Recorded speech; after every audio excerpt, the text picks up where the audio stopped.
Bismillahirrahmanirrahim. Assalamualaikum dan salam sejahtera. Selamat datang ke channel Cikgu Duan. So, bagi yang pertama kali masuk ke channel Cikgu, jangan lupa like, share dan subscribe dan tekan butang loceng di bawah supaya anda tak terlepas video-video yang menarik daripada Cikgu selepas ini.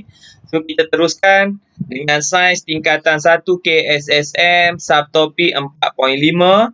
Faktor yang mempengaruhi perkembangan fetus dan bayi. So, kalau ibu mengandung, dia boleh makan makanan yang macam mana nak bagi baby ataupun bayi sihat dalam kandungan.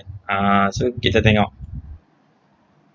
Faktor yang mempengaruhi perkembangan baby.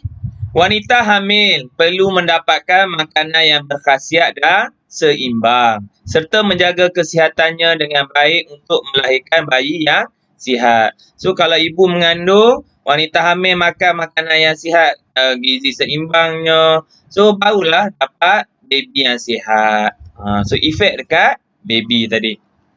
Keperluan kalori wanita hamil adalah lebih tinggi daripada wanita yang tak hamil. Okey. Ini contoh perbandingan antara wanita hamil dengan tak hamil. Keperluan nilai kalori. Kalau karbohidrat, cikgu pergi sepintas lalu, wanita hamil dia perlukan 11,592 kilojoule. Wanita tak hamil hanya 9,000. Protein, wanita hamil 85 gram. Wanita tak hamil hanya 39 gram. Separuh, nampak? Lebih kurang separuh. Kalsium, wanita hamil perlukan 1000 hingga 1500 mg, wanita tak hamil 400 hingga 500. So, semua berbeza. Vitamin C, ferrum dan vitamin A. So, pelajar tak perlulah nak hafal nilai-nilai kalori ni. So, cukup kamu perlu tahu wanita hamil dia memerlukan nilai kalori yang lebih daripada wanita tak hamil. Gizi wanita hamil perlu seimbang dan mengandungi lebih banyak karbohidrat, lemak, protein, asid folik, vitamin C, kalsium, fosforus, ferrum dan serat.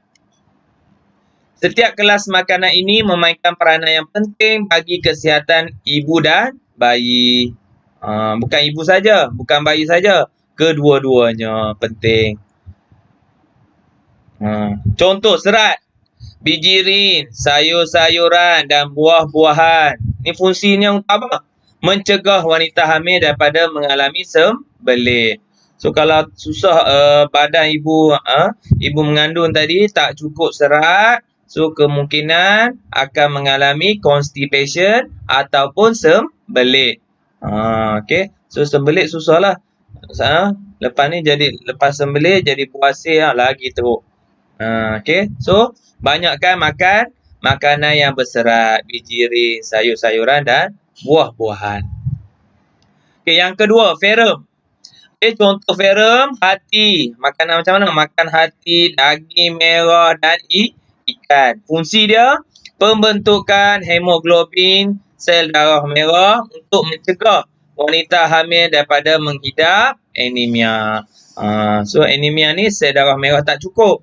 So, untuk elakkan dia, ibu mengandung, ibu hamil perlu makan makanan yang bagi ferrum tinggi. Hati, daging merah, banyak makan daging merah, ikan. Okey. Yang ketiga, karbohidrat dan lemak. Contoh nasi, roti, mentega, keju, cheese. Fungsi membekalkan tenaga untuk aktiviti harian wanita hamil. So, di samping ibu hamil tadi bawa bayi dalam kandungan, so dia perlukan tenaga yang banyak. So, bila perlukan tenaga yang banyak, dia perlukan cukup karbohidrat dan lemak. Baru ada tenaga. Nasi, roti. Tak boleh nak skip. Seterusnya, vitamin C. Contoh buah-buahan, sitrus, jambu batu, kubis, tomato. Fungsi menyihatkan kulit fetus, kulit baby tu. Dan wanita hamil serta mencegah wanita hamil daripada penyakit gusi berdarah. So, kalau kita tak cukup vitamin C, sama juga kena penyakit apa? Ingat dulu. Scurvy. So, scurvy ni apa? Gusi berdarah. Seterusnya, asid folik dalam brokoli, bayam dan kacang tanah. Kepentingannya untuk perkembangan sistem saraf fetus yang sempurna. Bukan saja-saja suruh makan ni. Penting untuk saraf baby. Okey, pentinglah saraf ni. Protein, ayam, daging, ikan, susu dan keju.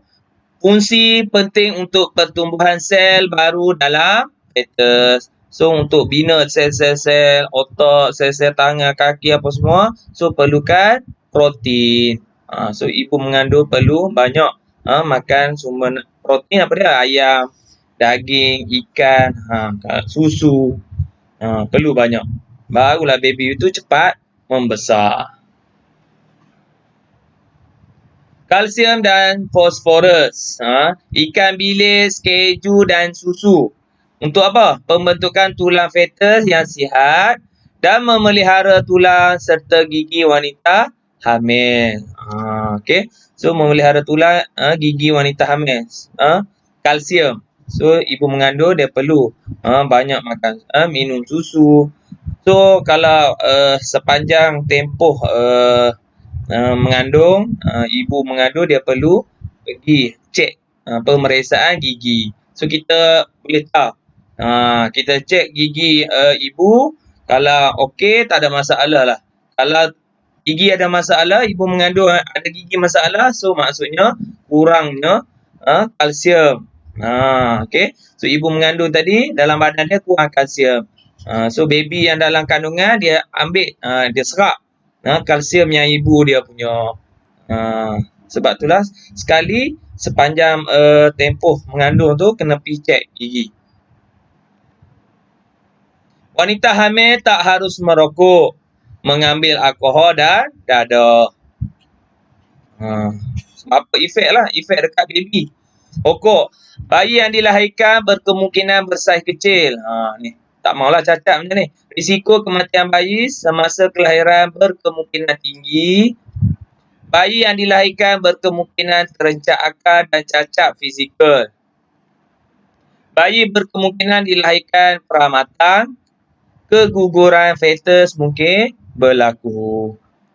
So, kalau sebelum ni hisap rokok, kalau mengandung, tolong stop. Okey, takut efek dia, kesan dia dekat baby. Minuman beralkohol. Orang Islam memang tak dah lah. Bayi berkemungkinan menghidap sindrom alkohol fetus. Fetus berkemungkinan terencat. Fungsi otak, sistem saraf dan jantung berkemungkinan musnah. Allah. Tu bahaya. Dadah, lagilah bahaya. Fetus berkemungkinan cacat. Okey. Tu je dia tunjuk.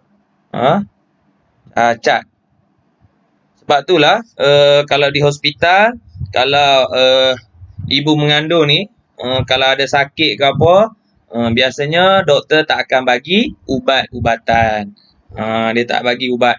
Sebab apa? Takut kesan kepada bayi dalam kandungan tu. Okey. Doktor akan tanya dulu, mengandung ke? Kalau tak mengandung, okey boleh bagi. Kalau mengandung, memang doktor tak bagi ubat. Ciri-ciri bayi yang mengalami masalah sindrom alkohol fetus. Ni. Okey, yang ni tak ada dalam buku teks kamu. Dilahirkan dengan berat badan yang kecil, ukuran kepala bersaiz kecil, terencak akal, rupa paras yang cacat. Okey. Kepentingan susu ibu. Penting tak? Susu formula dengan susu ibu yang mana lebih penting? Bayi yang baru dilahirkan tidak mempunyai gigi dan tidak dapat memakan makanan pecat. Semua orang tahu. Bayi hanya bergantung kepada susu sebagai sumber nutrien mereka. Memang baby dia harap susu mak dia je. Okay? Susu ibu merupakan makanan terbaik untuk bayi yang baru lahir kerana susu ibu lebih berkhasiat berbanding dengan susu formula. Itulah. Semua ni adalah kuasa Allah. Susu ibu mengandungi segala keperluan makanan bayi. Susu ibu mempunyai antibodi yang dapat melindungi bayi daripada sesetengah penyakit. Hubungan bayi dan ibu menjadi erat dan penting untuk emosi bayi. Penghadaman bayi lebih baik dengan minum susu ibu berbanding dengan susu formula. So, kesimpulannya, susu ibu memang terbaik daripada susu di pasaran. Wanita hamil perlu menjaga kesihatannya dengan baik kerana setiap makhluk yang bernyawa mempunyai hak untuk hidup walaupun masih dalam kandungan. Okey. Oleh itu, seseorang ibu haruslah memastikan bayi yang berada di dalam kandungan mendapat nutrien yang cukup dan mengelakkan diri daripada mengambil bahan-bahan yang boleh memudaratkan kesihatan ibu dan bayi. So, baby dalam kandungan ada hak untuk hidup sihat. Wallahualam. Jika anda suka video cikgu, jangan lupa like, share dan subscribe dan tekan butang loceng di bawah. Sehingga berjumpa lagi dalam video akan datang dengan tajuk kemandulan dan pencegahan kehamilan. Wallahualam. Assalamualaikum.